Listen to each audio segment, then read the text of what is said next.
thôi mấy trò gì đấy không?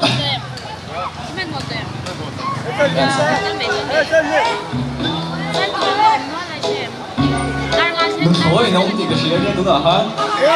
Đó.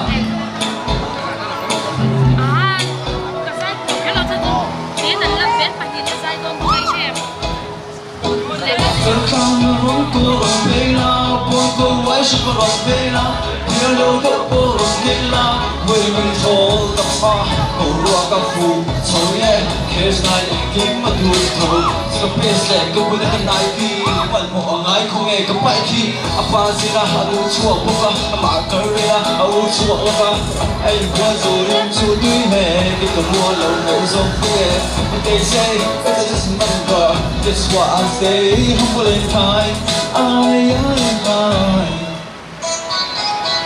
Nước thôi mẹ cha ta lắm rồi hơi la la la la. Nước thôi mẹ cha thu số rồi xây la la la la. Nước thôi mẹ cha cần thu rồi môi la cần gì.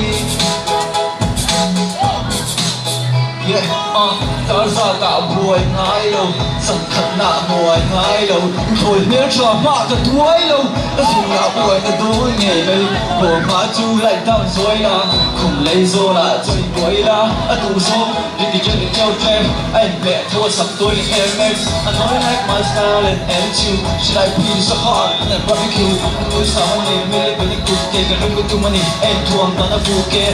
Buổi đây phù em, it's good to em. Khi cái cầu nàng chạy rồi cuối mỗi tu bật vậy như thôi bé cha cái lắm rồi hơi la la la la như thôi bé cha tu dô rồi xây la la la la như thôi bé cha cần tu rồi hơi la cần và lại thấy được khối của đi ta xa và lại thấy được khối của đi ta xa và lại thấy được đủ và nào những cái chuyện sẽ la để và sẽ mồ hay và bằng ai dùng ai mất tu để lâu và tu mất xong thế ông sẽ tu và tu mất công thế cái lấy ai cho lâu và tiếng nuôi ta chuan khi đi cái linh ta là duan sắp mẹ của ta là luôn vì sai của đi chơi của all the drop chuan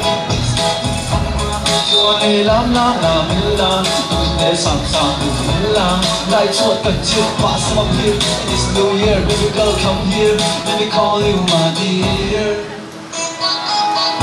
đừng thôi mẹ cha ta lắm rồi hơi la la la la đừng thôi mẹ cha tu dô xây la la la la đừng thôi mẹ cha cần thu rồi môi la cần gì yeah oh, hello, babe.